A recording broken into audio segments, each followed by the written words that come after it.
Hey friends, so today we are going to be doing continuous blind contour drawing. Now, why do we practice this? Well, artists practice continuous blind contour drawing to improve their eye-hand coordination.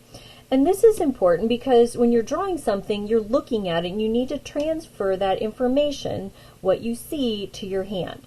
The second reason that artists do continuous blind contour drawing is because it forces you to slow down and really observe details. One of the secrets to drawing realistically is to notice details, to be able to draw what you see and not what you think you see. So let's get started. All right, so to do our continuous blind contour drawing, you'll need your paper and your Sharpie.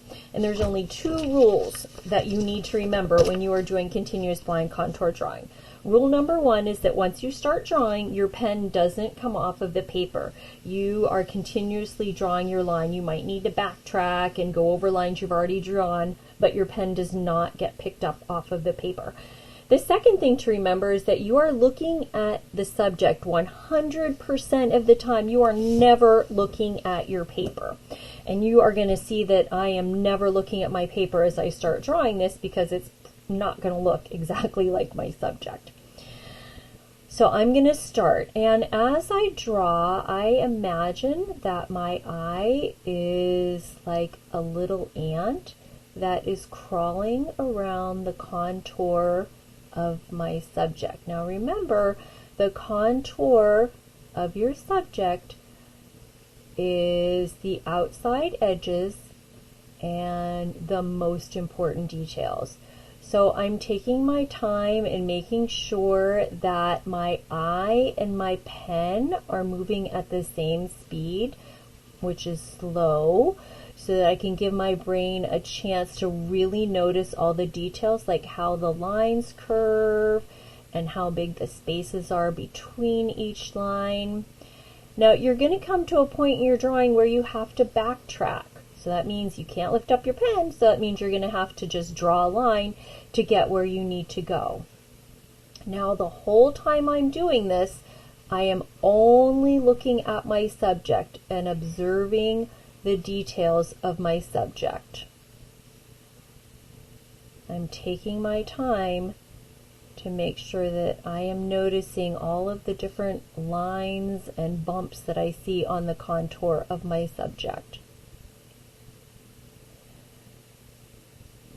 Now, you're going to notice as you draw, well, when you're finished, that what you draw is not going to be realistic, of course, because you're not looking at your paper, and that's okay.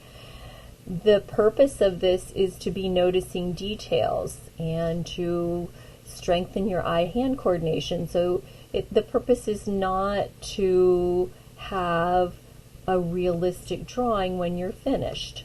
In fact, it's going to look really abstract and wonky when you're finished, and that's okay because it's kind of relaxing actually, because you know you can't really make any mistakes because you're just drawing what you see, and it's not expected that your drawing will look realistic when you are finished.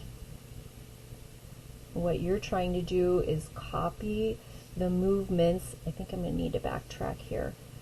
You're going to need to copy the movement of your eye with your pen, and that takes some practice. As you can see, you probably have no idea what I'm drawing. Okay, so I'm going to put the finishing touches on this, and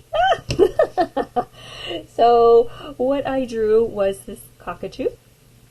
And my drawing is not in any way realistic, and that is okay, because remember, the purpose of this is to improve your eye-hand coordination and to practice looking for details, and these are important skills. So it's kind of like athletes practice, you know, they go to the gym and they practice. So this is like going to the gym for your drawing. And when you do this, you're developing your eye-hand coordination, you're practicing looking for details, and these are both skills that will help you draw more realistically. All right, so let's get started with our own continuous blind contour drawing.